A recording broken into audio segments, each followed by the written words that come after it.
Cuando nosotros iniciamos este estudio dijimos que el Evangelio de San Juan y por lo tanto nuestro propósito va a hacer que podamos entender quién es Cristo y que entendiendo quién es Cristo tengamos vida eterna. Porque eso es lo que el apóstol Juan tiene como propósito en su libro. Que nosotros sepamos quién es Cristo y por medio del Espíritu Santo, sabiendo quién es Cristo, tengamos vida eterna. Y tener vida eterna es la necesidad fundamental que ustedes y yo tenemos. El apetito, las ansias, los deseos más grandes que nosotros tenemos en la vida es esa, tener vida eterna, tener plenitud, tener satisfacción. La buscamos, pero como seres humanos pecaminosos la buscamos en el lugar equivocado. Sin embargo, Jesús vino para corregir eso, para traernos y capacitarnos, abrirnos los ojos y los oídos y darnos la capacidad, como el paralítico también nos levanta de esa postración, de esa incapacidad, y que entonces nosotros podamos seguirle, observarle, escucharle y al hacerlo tener realización personal, tener vida eterna.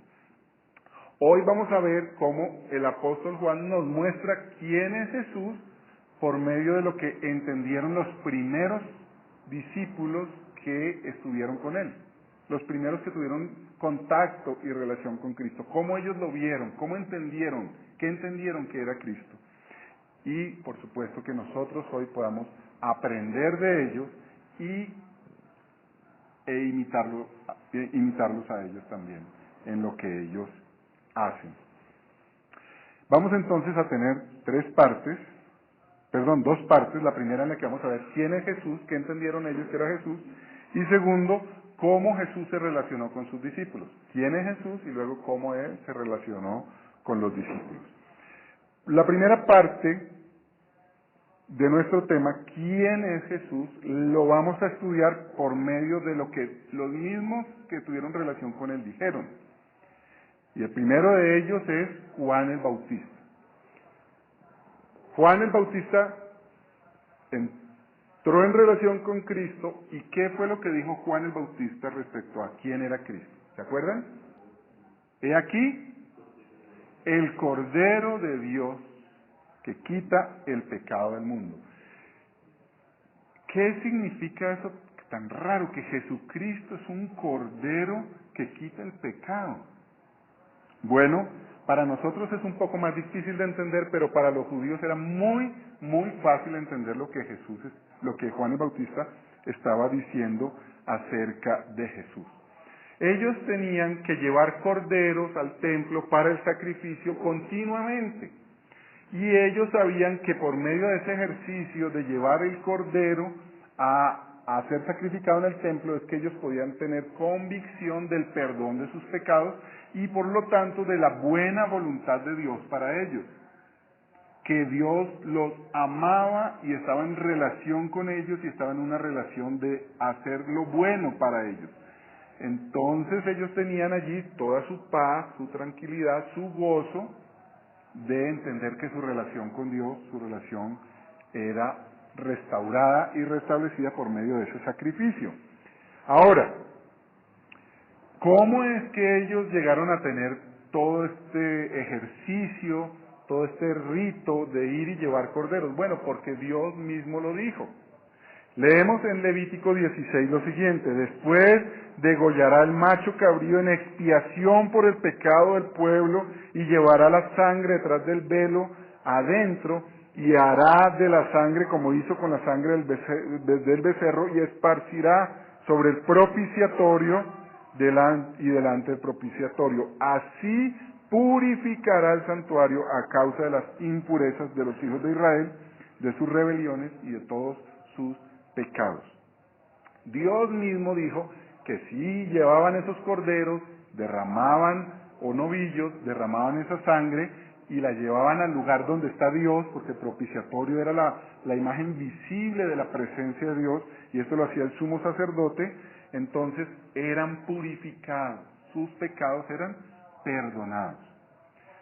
Por otro lado, los mismos israelitas, los mismos que recibieron este mandamiento, sabían que definitivamente no era el animal el que podía sustituirlos a ellos en el pago por sus pecados. Ellos sabían, porque la Biblia les enseñaba una y otra vez, que las consecuencias del pecado era la muerte. Ellos como seres humanos pecaban y por lo tanto ellos debían morir. Y el Cordero era un sustituto. Pero por supuesto, ellos y nosotros sabemos que un animal no puede sustituir a un ser humano en su muerte. Eso sería ridículo. Ellos, por lo tanto, entendían que no era realmente que el Cordero fuese el reemplazo de ellos en el juicio justo de Dios contra ellos y su pecado.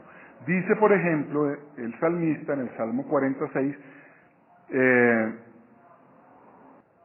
perdón, no lo anoté, pero bueno, Hebreos 9:22 dice: y casi todo es purificado según la ley con sangre, y sin derramamiento de sangre no hay perdón de pecados. Y el Señor, al instituir la Santa Cena, dijo: porque esto es mi sangre del nuevo pacto, que por muchos es derramada para remisión de pecados.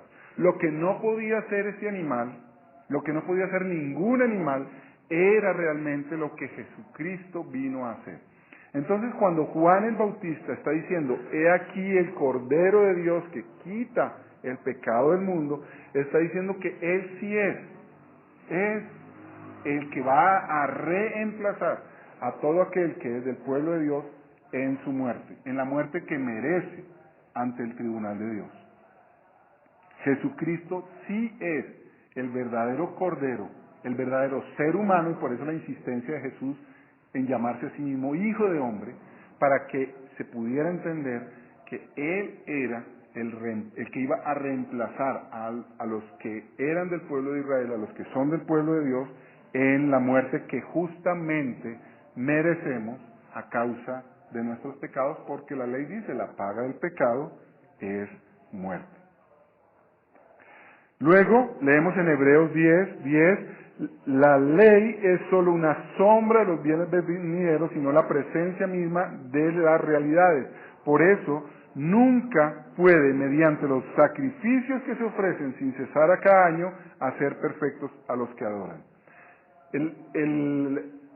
El autor de Hebreos está enseñando lo que yo estoy tratando de comunicarle, que los judíos entendían que no era el sacrificio del Cordero, eso eran sombras, eran señales, eran como el ejemplo, pero no era la realidad misma. Sin embargo, Jesucristo es la realidad misma. Dice el autor: por eso, al entrar en el mundo, Cristo dijo: a ti no te complacen sacrificios ni ofrendas, en su lugar me preparaste un cuerpo. No te agradaron ni holocaustos ni sacrificios por el pecado, por eso dije: aquí me tienes, como el libro dice de mí, he venido, Dios, a hacer tu voluntad. Jesucristo es eso que los animales no podían ser.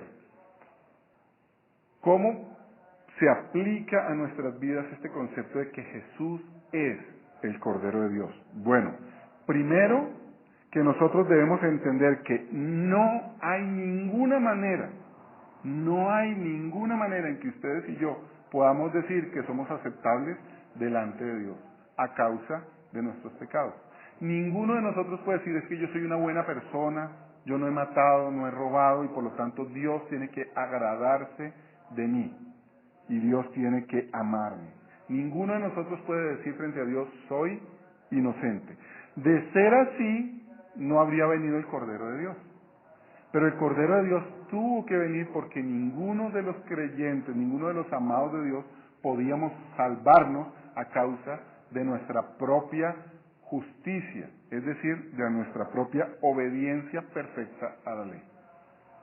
Por eso tuvo que venir el Cordero a quitar el pecado. Pero lo segundo que ustedes y yo podemos aprender con respecto a esta gran verdad de que Jesucristo es el Cordero de Dios, es que si ustedes y yo tenemos a Jesucristo, ya no hay ningún chance, no hay manera en que ustedes y yo seamos declarados culpables frente a Dios por nuestros pecados. ¿Por qué? Porque el Cordero de Dios ya pagó por tus pecados. No hay manera en que ustedes y yo seamos culpables frente a Dios de nuestros pecados, porque ya Jesús, el Cordero de Dios que quita nuestro pecado, ya vino. Eso es lo que podemos aprender de la declaración de Juan el Bautista. Ahora, no solamente Juan el Bautista habló acerca de Jesús. Si ustedes recuerdan en nuestro pasaje, también Andrés dijo algo muy interesante respecto a Jesús. Dice, hemos encontrado al ungido del Señor, hemos encontrado al Cristo del que hablaron los profetas. Jesús entonces es visto por los primeros que tuvieron contacto con Él, fue visto como el cumplimiento de la promesa de Dios de el ungido, el Cristo, el Salvador que iba a venir. ¿De qué están hablando estos hombres cuando dicen que Jesús es el Cristo, el ungido de Dios del que habló Moisés y del que hablaron los profetas? Esa palabra ungido es aquel que es capacitado sobrenaturalmente. Sobrenaturalmente capacitado de parte de Dios para cumplir la gran tarea. ¿Cuál es la gran tarea? Bueno, vamos a leer uno de estos profetas en donde se ve claramente qué significa la palabra ungido o Cristo. Dice Isaías 61, el Espíritu del Señor Omnipotente está sobre mí, por cuanto me ha ungido para anunciar las buenas nuevas a los pobres. Voy a repetir aunque no está en el texto. Me ha ungido para ser enviado a sanar los corazones de los heridos. He sido ungido para proclamar la liberación de los cautivos y libertad de los prisioneros. He sido ungido para pregonar el año del favor del Señor y el día de la venganza de nuestro Dios. He sido ungido para consolar a todos los que están en duelo y confortar a los dolientes de Dios. Me ha ungido el Señor y me ha enviado a darles una corona en vez de cenizas, aceite de alegría en vez de luto, traje de fiesta en vez de espíritu de desaliento. Serán llamados robles de justicia, plantíos del Señor para mostrar su gloria. Reconstruirán las ruinas antiguas y restaurarán los escombros de antaño. Repararán las ciudades en ruinas y los escombros de muchas generaciones. Para todo eso es ungido el Señor. Es la promesa de Dios de restaurar. Y este ungido es el que viene y está capacitado por Dios para restaurar nuestras vidas. Unas vidas que están desorientadas, ahora tienen dirección correcta. Unas vidas que estaban perdidas buscando la plenitud y la satisfacción donde no debían, ahora estamos redireccionadas y encontramos y estamos satisfechos en el Señor. Pero mucho más que eso, el Señor nos ha capacitado a ustedes y a mí también para que nosotros seamos instrumentos por medio de Cristo de restauración de todas las cosas. Eso es lo que vino a hacer Jesús. Eso es lo que hace el ungido, restaurar. Restaurar la santidad, restaurar la obediencia, pero también restaurar el gozo, restaurar la paz, restaurar la plenitud y la felicidad y por medio de los que son creyentes, restaurar el mundo que también está completamente a causa del pecado desordenado y caótico y violento. Si eso lo pudiéramos aplicar, y lo debemos aplicar a nuestras vidas, entonces, ¿qué implica que el Señor Jesucristo es el ungido de Dios, el capaz, el que sí es capaz de parte de Dios y que está en nosotros en nuestra vida? Lo primero es que debemos tener paz y debemos tener alegría. Por eso es radicalmente importante que sepamos qué es lo que tenemos en Cristo para que entendiendo lo que tenemos en Cristo podamos tener esa alegría. La realidad es que ustedes y yo estamos en un mundo caído. Entonces tenemos, por ejemplo, enfermedades, dolores y desgaste físico a causa de las enfermedades. Sin Cristo, esa realidad es una realidad deprimente. ¿Qué esperanza tiene una persona que está enferma, que su cuerpo se está desgastando y no tiene a Cristo? ¿Qué esperanza tiene? No tiene esperanza. Si es que se lo van a comer los gusanos, dicen, no, ya estoy en las últimas, ya no tengo nada, o sea, voy camino a que la tierra me carcoma y ¿qué esperanza tengo? No hay ninguna esperanza. Los que creen en dioses falsos tienen esperanzas falsas y al final de sus vidas se van a encontrar con que todo eso que creyeron les va a fallar. Pero si nosotros tenemos a Cristo y los de nosotros que tenemos a Cristo podemos reconocer que a pesar de la enfermedad que tenemos, a pesar del desgaste físico y de los dolores que hay en nosotros, nosotros tenemos esperanza, gran esperanza. Tenemos esperanza porque en medio del dolor podemos nosotros hablar a las personas de Cristo y ellos van a notar que nuestra esperanza va más allá de las cosas presentes del mundo. Van a decir, este hombre tan, como dicen ellos, tan fregado que está, ¿cómo es que puede tener gozo y cómo puede tener paz y cómo puede tener esperanza siendo que está tan enfermo? Y la única respuesta para ellos va a ser, bueno, esa persona tiene esperanza en Cristo. Y por Cristo, por razón a su fe, esa persona tiene gozo y tiene paz en medio de su enfermedad, en medio de su dolor. Por lo tanto, nosotros podemos ver las enfermedades como oportunidades. Y luego tenemos una esperanza máxima, y es que ustedes y yo, aunque suframos en este mundo, ese sufrimiento va a ser por muy poco tiempo, comparado con los miles de millones de años que vamos a estar en un cuerpo completamente restaurado y resucitado, que no va a tener ningún tipo de dolor, comparado con esos miles de millones de años de plenitud y sin enfermedad. ¿Cómo lo comparamos con estos pocos años de sufrimiento que vamos a tener ahora? Eso nos da a nosotros mucha esperanza y por eso podemos tener paciencia y aún gozo y paz en medio del sufrimiento. Ese es solo un ejemplo, pero eso es lo que nosotros tenemos y lo importante que es que nosotros podamos mostrar gozo y paz en Cristo Jesús en medio de las situaciones difíciles que tengamos. Ya no piense usted en enfermedad, pero piense en conflicto, piense en escasez económica, piense en cualquier situación dura y difícil e imagínese usted cómo en Cristo usted tiene esa esperanza.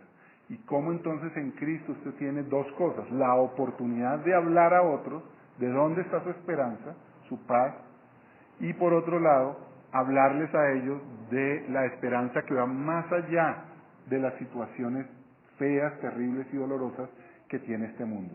Y por último, ustedes y yo podemos y debemos concebirnos también como agentes de transformación. Colombia necesita ser transformada. ¿Quién va a transformar a Colombia? ¿De quién va a reparar las ciudades en ruinas y los escombros que deja el pecado? ¿Quién es el que restaura? Restaura a Cristo, pero ¿por medio de quién? De sus escogidos, de los que están aquí en la tierra. Usted tiene que verse como una persona que es instrumento de Dios para restauración en su hogar, restauración en su barrio, restauración en su lugar de trabajo. Ustedes y yo somos llamados a que haya restauración en Bogotá y que haya restauración en Colombia. Así debemos concebirnos los cristianos, porque así nos concibe la Biblia a nosotros. Pero Andrés no solamente dijo que este era el Cristo, también dijo que era de quien habló Moisés. Nos está diciendo aquí que hay algo de lo que Moisés habló que nosotros debemos saber qué es. Bueno, Deuteronomio 18 dice lo siguiente: por esto levantaré entre sus hermanos a un profeta como tú, pondré mis palabras en su boca y él les dirá todo lo que yo le mande. Moisés está diciendo que va a levantar profeta y Andrés reconoce que Jesucristo es ese profeta que habla lo que Dios dice. ¿Para qué Dios habla? ¿Cuál es el propósito de Dios al hablarnos? La Biblia tiene otro nombre que se llama revelación. Dios quiere revelarse a los hombres, Dios quiere decirnos quién es Él. ¿Por qué Dios quiere decirnos quién es Él? Porque así entendemos para qué existimos nosotros. Y no solamente eso, sino que al entender para qué existimos nosotros, entonces podemos hacer aquello para lo cual fuimos creados, y al hacer aquello para lo que fuimos creados vamos a encontrar la realización y la plenitud que tanto buscamos. Ustedes y yo no nacimos, por ejemplo, para ser padres. No es esa nuestra primera función en la vida. No es como algunas personas dicen, es que si yo soy padre encuentro la realización personal. La satisfacción plena en mi vida es si yo soy padre. Otros dicen si yo soy casado. No, mi realización personal es si yo me caso. Al casarme, ahí encuentro mi realización personal. Otros dicen, no, mi realización personal está en mis éxitos académicos. Si yo hago si yo logro esas metas académicas que me he propuesto, entonces ahí yo encuentro la realización personal. Otros en el éxito material. Entonces dicen, si yo logro tener tal cantidad de dinero, ahí encuentro mi realización personal. Otros por encima de cuántos están. Entonces dicen, si yo logro estar por encima de todos y ser el jefe de todos, entonces ahí yo encuentro mi realización personal. Todas estas personas están buscando allá su realización personal y allí no está. Pero nosotros encontramos nuestra realización personal al entender quién es Dios y al entender quiénes somos nosotros y para qué existimos. Cuando usted y yo entendemos quién es Dios y quiénes somos nosotros, ahí encontramos nuestra realización personal. ¿Quién es Dios? ¿Cómo sabemos quién es Dios? La Biblia nos dice que Jesús nos enseña, nos muestra, nos revela quién es Dios. La única manera y la mejor manera, por lo tanto, de conocer a Dios es por medio de Jesucristo. Él es la revelación de Dios a nosotros. Si usted quiere saber algo de Dios, mire a Cristo. En Cristo usted sabe quién es Dios, aprende quién es Dios. Y no solamente aprende, pero disfruta quién es Dios. Y cuando usted entiende quién es Dios, usted encuentra satisfacción y plenitud al ver, admirar asombradamente a Dios. Y usted encuentra también quién es usted. Jesús mismo dijo, ustedes estudian con diligencia las Escrituras porque piensan que en ellas hallan la vida eterna, y son ellas las que dan testimonio en favor de mí. Todo el Antiguo Testamento, porque cuando Jesús dijo estas palabras, lo único que estaba escrito de la Escritura era el Antiguo Testamento, y dice que hablan acerca de Jesús. Todo el Antiguo Testamento, ¿de quién habla? De Jesús. ¿Y todo el Nuevo Testamento de quién habla? De Jesús. Entonces, ¿toda la Biblia de quién habla? De Jesús el Cristo y el Cordero de Dios. Por lo tanto, ustedes y yo, por medio de la Escritura, conocemos quién es Cristo. Y por medio de conocer quién es Cristo, sabemos quién es Dios. Y por medio de saber quién es Dios, tenemos abundancia de vida. Eso es lo que el apóstol Juan está queriendo decirnos y comunicarnos el día de hoy. Eso es lo que el Espíritu Santo quiere mostrarnos. Por eso, ¿qué aplicaciones podemos tener de este entendimiento de que Jesús es de quien hablaron los profetas y de quien habló Moisés? Bueno, primero, que solamente en Jesús tienes felicidad, santidad, plenitud, porque Él es la revelación de Dios, el ungido de Dios que tiene la capacidad para darnos toda esa vida. Segundo, que la Biblia te habla de Cristo. No puedes vivir una vida de plenitud, de satisfacción sin Cristo, y no lo puedes hacer si no tienes la Biblia y la estudias. Hay que estudiar la palabra de Dios, porque en la palabra de Dios aprendemos de Cristo y en Cristo tenemos vida eterna, vida abundante. Es muy triste, amados hermanos, que no tengamos tiempo para leer la Biblia porque estamos trabajando tanto. Y estamos trabajando tanto para encontrar en el trabajo o en el producido del trabajo la satisfacción, aún de nuestras necesidades más profundas. Pero resulta que la misma Biblia dice que no es el dinero que recibimos de nuestro trabajo lo que nos provee a nosotros lo que necesitamos, sino que es Cristo. ¿Hasta qué punto entonces nosotros estamos creyéndole al Señor? ¿Y hasta qué punto realmente estamos diciendo que le creemos al Señor, pero no le creemos? Sin Biblia no tenemos a Cristo, sin Cristo no tenemos plenitud. La Biblia debe ser el centro de nuestra vida, el centro de nuestro tiempo también. Así que debe haber, es perentorio que haya tiempo para estudiar la Biblia entre nosotros, en su hogar, con su esposa, con sus hijos, si usted es casado, o en la intimidad, si usted es soltero, pero si usted quiere realmente encontrar la plenitud, vaya a la Biblia. Es ahí y solo ahí, porque solo allí encuentras a Cristo. Dice Nataniel algo muy interesante cuando ve a Jesús. Dice, tú eres el Hijo de Dios, el Rey de Israel. Natanael al ver a Jesús y cuando Jesús le dice, no, es que antes de que te vieran, yo te vi, antes de que Felipe te viera, yo te vi. Y esta declaración de Nataniel nos dice algo acerca de Jesús. ¿Qué quiere decir Nataniel cuando dice que Jesús es el Hijo de Dios, el Rey de Israel?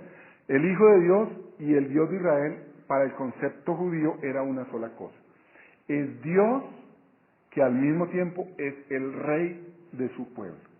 Sofonías, del que hemos estado leyendo hoy bastante, dice así: el Señor te ha levantado el castigo, ha puesto en retirada a tus enemigos. El Señor, título divino, Rey de Israel, está en medio de ti. Nunca más temerás mal alguno. Aquel día le dirán a Jerusalén, no temas, Sión, ni te desanimes, porque el Señor tu Dios está en medio de ti como guerrero victorioso. Se deleita en ti con gozo, te renovará con su amor, se alegrará por ti con sus cánticos, como en los días de la fiesta. Jesucristo es reconocido aquí como Dios y como el Rey de Israel. ¿Qué aplicaciones podemos tener de esta gran revelación de que Jesús es Dios y es el Rey de su pueblo? Si Jesús es el Rey de su pueblo, entonces tú ya tienes un Rey, que es Jesús. Si Jesús es tu Rey y Él está encargado de tu protección, tú puedes estar absolutamente seguro que estás completamente protegido. De ahí viene la paz. De ahí viene la paz. No viene de tener el suficiente dinero para poder pagar guardaespaldas, para poder tener una casa blindada y un carro blindado. Ahí no está la paz tuya en medio de un país en conflicto. Tu paz en medio del conflicto que hay en este mundo es saber que tienes un Rey suficientemente poderoso para proteger. Si tú tienes a Cristo, tú sabes que tienes un Rey suficientemente poderoso para protegerte. Pero segundo, te renovará con su amor, acabamos de leer. Otra gran necesidad que nosotros tenemos es la de ser aceptados, la de ser amados, la de entrar en relaciones íntimas. Y Jesús te dice, yo como Rey me estoy encargando de entrar en una relación íntima contigo. Mucho de lo que ustedes y yo hacemos, lo hacemos por el reconocimiento de la gente. ¿Sí o no? Hacemos las cosas para que la gente digan, uy, esta persona es chévere, uy, esta persona es importante, es valiosa, uy, esta persona es necesaria. Hacemos muchas cosas para que otros nos reconozcan, nos admiren, nos digan que somos valiosos. Pues bien, Jesucristo está diciendo que Él, siendo Rey, entra en una relación contigo. De tal manera que tú puedes decir, yo soy importante ni más ni menos porque Jesucristo está conmigo. Algunos de nosotros en conversaciones decimos, uy no, y es que ese artista famoso, no, él es mi amigo. Como quien dice, uy, yo soy importante porque tengo un buen amigo, un hombre prestigioso que es amigo mío. O no, es que yo soy amigo del presidente. Y nos sentimos que tenemos un gran valor porque somos amigos de. Pues bien, nosotros podemos decir que somos amigos de Dios, amigos de Cristo. Y es verdad además. Él sí es nuestro amigo y es un amigo que está con nosotros completamente. Tan completamente involucrado está en su amistad con nosotros que entregó su vida para salvarnos.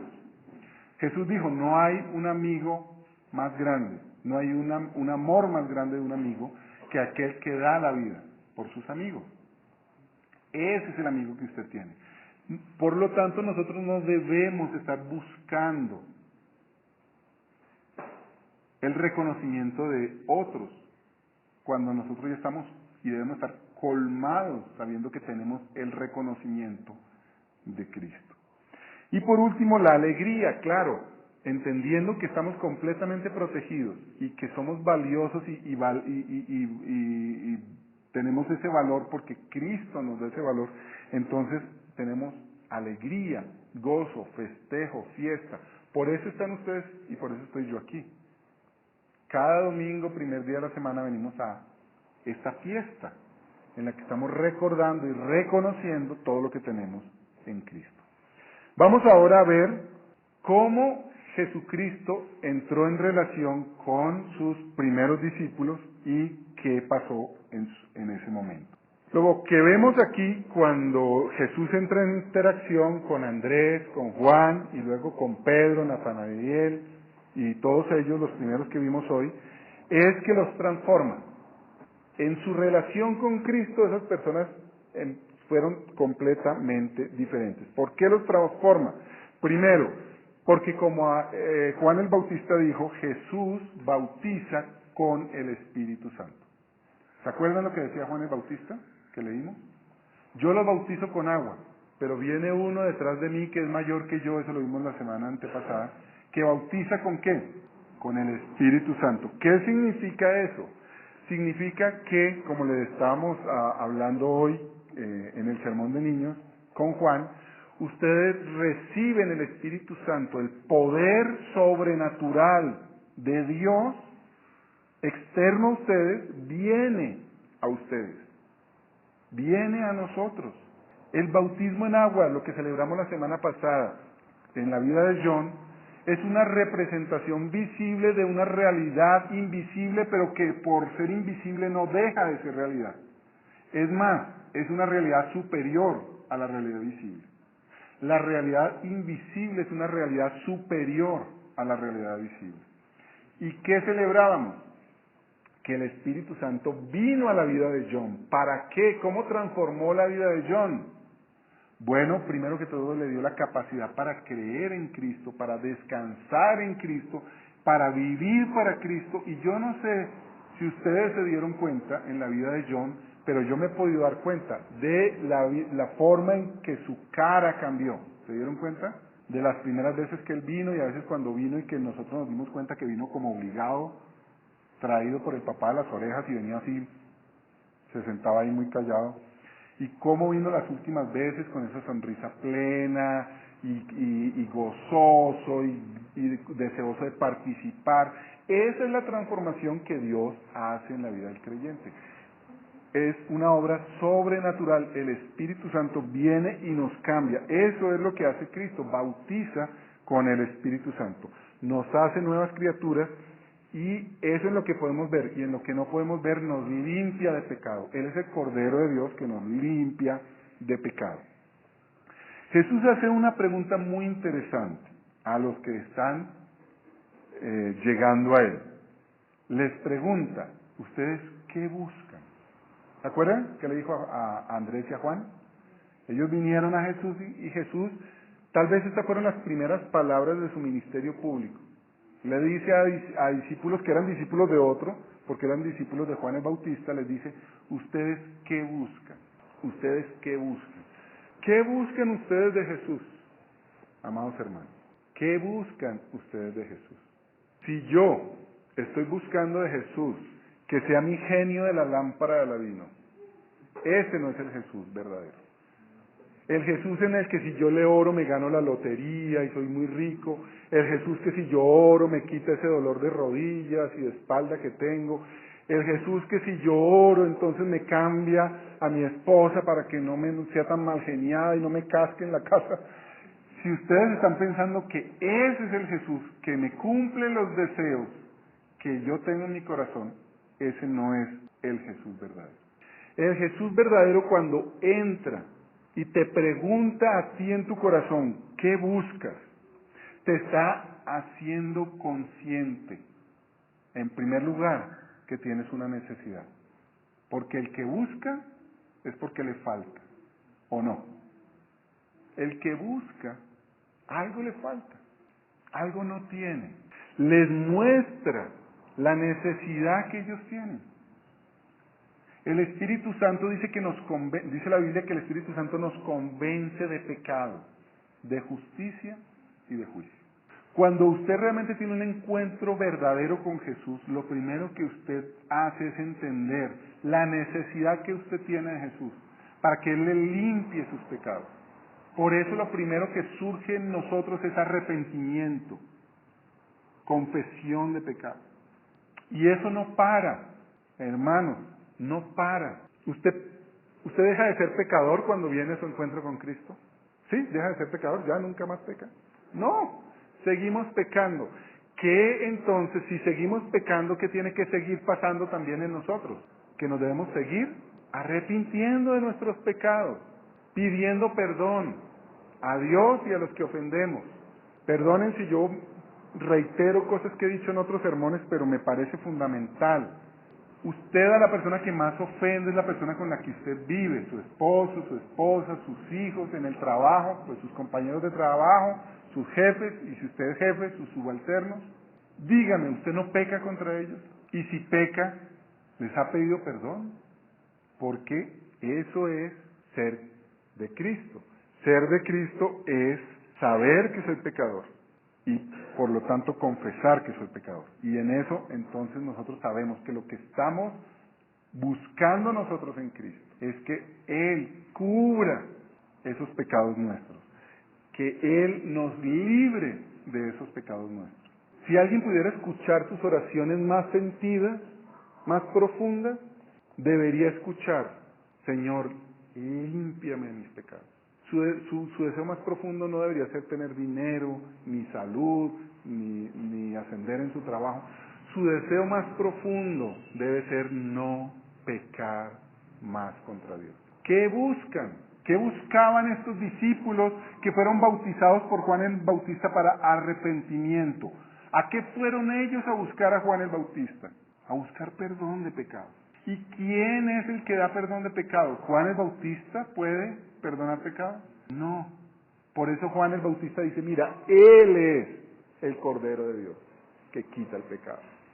Él, Jesucristo. Nosotros, en nuestra relación con Cristo, lo que debemos estar buscando intensamente, y lo que Él nos capacita para buscar intensamente, es ser limpiados de nuestro pecado, llevar vidas santas para el Señor. Lo que más nos debe estar haciendo sufrir y mortificando no son los dolores físicos, sino el dolor de ofender a un Dios tan bueno y tan grande. Esa debe ser nuestra peor pesadilla, nuestro dolor más grande. Ahora, lo segundo que sucede cuando Jesús entra en una relación con personas, como lo hizo con estos, es que los llama. Ellos le dicen: ¿dónde vives? Es decir, queremos estar contigo. Y entonces Él le dice: vengan y vean. Les invita a una convivencia en la que lo más importante es estar con Él. Entonces, lo segundo más importante que pasa en la vida de un creyente verdadero es que ahora quiere estar con Cristo. Ahora quiere estar con Cristo. Lo más importante es estar con Cristo. Y estar con Cristo implica estar meditando acerca de Cristo, entendiendo quién es Cristo, hablando con Cristo, sirviendo a Cristo. Por eso la invitación que le hizo Jesús a otro de los apóstoles que vimos hoy aquí es: sígueme. Es una invitación a ser como Cristo, a ser como Cristo. Vivir con Cristo implica aprender a ser como Cristo. Yo no sé si a ustedes les ha pasado, pero cuando ustedes ven un matrimonio, piensen en el matrimonio de sus papás, si ustedes se acuerdan, los recuerdos más tempranos que ustedes tengan de sus padres o de alguien así. Al principio usted como que veía que su papá era de una forma y su mamá era de otra. Y ahora, 20 o 30 años después, cuando usted se ve con su papá y su mamá, resulta que su papá se comporta como su mamá y su mamá se comporta como su papá, ¿no es verdad? Eso es lo que hace la convivencia. La convivencia hace que nos empezamos a parecer unos a otros. Si usted adoptó un niño ya de una edad avanzada, al principio ese niño tiene unas costumbres muy diferentes a los de su casa. Pero si yo los visitara a ustedes en 10 años, seguramente ese niño ya tiene muchas de las costumbres del hogar suyo, porque vive con ustedes. Eso es lo que pasa aquí. Cuando nosotros nos encontramos con Cristo, Él nos invita a convivir con Él. Pero lo tremendamente maravilloso de convivir con Cristo es que nos empezamos a parecer a Él. Él nos invita, síganme, sean como yo. Pero no solamente nos invita, sino como ya vimos, nos capacita para que podamos vivir como Él. Lo tercero que sucede, si ustedes se dieron cuenta, yo creo que esto es como lo más fácil de ver, es que los empieza a usar. ¿Para qué? Para dos cosas. Primero, para atraer a otros. ¿Se dieron cuenta? Juan y Andrés, por el testimonio de uno que Juan el Bautista, llegan. Entonces, Jesús empezó con uno que Juan el Bautista, ese uno a quienes trajo, trajo dos. Esos dos, cada uno de ellos fue y le habló a su hermano. Entonces esos dos ya trajeron otros dos, ya eran 4. Y bueno, luego Jesús llama a otro, le dice, sígueme. Ya son 5. Pero a ese que le dice, sígame, ese va y trae a su amigo, Nataniel. Y le dice, oye, encontramos. Y lo trae. Si ustedes y yo hemos tenido un encuentro con Cristo, si estamos siguiendo a Cristo, es inevitable que ustedes y yo estemos siendo usados por Dios para traer a otros a Cristo. Por lo menos los estamos invitando. Hubiera podido ser que Simón Pedro hubiera dicho, no, gracias, estoy muy ocupado. Bueno, pero por lo menos Andrés, su hermano, le dijo, hemos encontrado a Cristo. Esa es la segunda tarea, anunciar. Nosotros empezamos a anunciar. Hablamos de Cristo a otras personas. No nos podemos quedar callados, sino que al contrario, es tan asombroso lo que hemos encontrado, que es inevitable que empecemos a hablar. Es tan importante lo que está sucediendo que es inevitable hablar. Es tan emocionante y maravilloso que es inevitable hablar. Usted ha encontrado a veces que le han pasado cosas y usted dice, uy, necesito encontrarme con alguien para contarle esto tan extraordinario que me ha pasado. Nos pasa. Pues, ¿qué puede haber que sea más extraordinario que lo que tenemos en Cristo? No hay nada más extraordinario, por supuesto. Por lo tanto, estamos siempre muy animados, muy motivados, muy deseosos de hablar de Cristo a otras personas, porque es sumamente emocionante para nosotros y maravilloso. Eso es lo que sucede cuando nosotros nos encontramos con el Señor. Vamos a orar.